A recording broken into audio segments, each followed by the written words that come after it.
સિહોર નગરપાલિકાના વિપક્ષના નેતાની રજૂઆત બાદ પાલિકાના પ્રમુખ જાગૃતિબેન રાઠોડ દ્વારા પાલિકાના તમામ વાહનોને રિપેરિંગ કરવા સૂચના અપાઈ।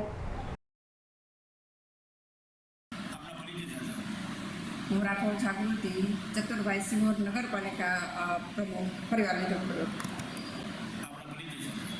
હું સિહોર નગરપાલિકા પ્રમુખ રાઠોડ જાગૃતિ ચતુરભાઈ। અમારા સિહોર નગરપાલિકાની અંદર જે નગરપાલિકાના જે વાહનો જે છે એ અમે એક સ્પેશિયલ કારીગરોનો વાહનો રિપેર કરવા માટેનો રાખેલ છે। જે વાહનો ખરાબ થાય છે, જે વસ્તુની જે જરૂરિયાત પડે છે એ વસ્તુઓ નાખીને તે બધા વાહનો અમારા જે કિરીટભાઈ છે એ વાહનો રિપેર કરે છે।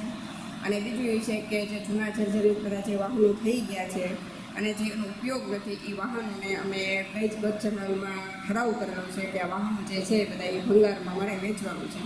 અને અમારા જે સિહોર નગરપાલિકાની જે ગ્રાન્ટો છે એમાંથી અમે નવા જે વાહનો જે છે એ ખરીદવાનું આયોજન પણ કરેલ છે। ઇલેક્ટ્રિક વાહન છે અમે એને ખરીદવા માટેનું એકવાર ટેન્ડરે કરી દીધું છે। અને બીજું એ છે કે જૂનો ઇલેક્ટ્રિક ઘોડો જે છે એ ઓલરેડી એને રિપેર કરવાનું જે છે એની બેટરી ખરાબ થઈ ગઈ છે, એનું છે એના વર્કઆઉટ આ તે બધી ટૂંકમાં એ પ્રોસેસમાં રિપેરિંગમાં છે, રિપેરિંગનું કામ શરૂ છે, કારીગર રિપેર કરે છે।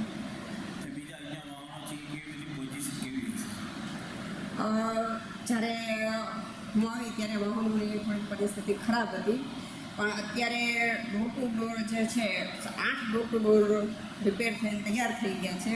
બીજા 2 ડોર ટુ ડોર આજ અથવા કાલમાં રિપેર થઈ જશે।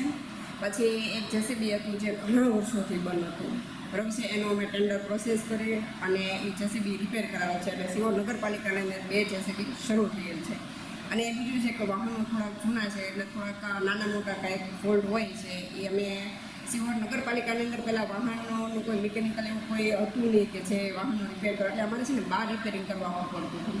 પણ અત્યારે સિહોર નગરપાલિકાની અંદર તે અમે કર્મચારી રાખ્યા છે, એટલે એ આખો દિવસ જે છે એ વાહનો રિપેર કરે છે। વાહનોમાં કાંઈ નાના મોટા ફોલ્ટ આવે છે એ ફોલ્ટ જે છે એ રિપેર કરીને સોલ્વ કરે છે, એટલે અમારા વાહનો કન્ટિન્યુ શરૂ રહે છે।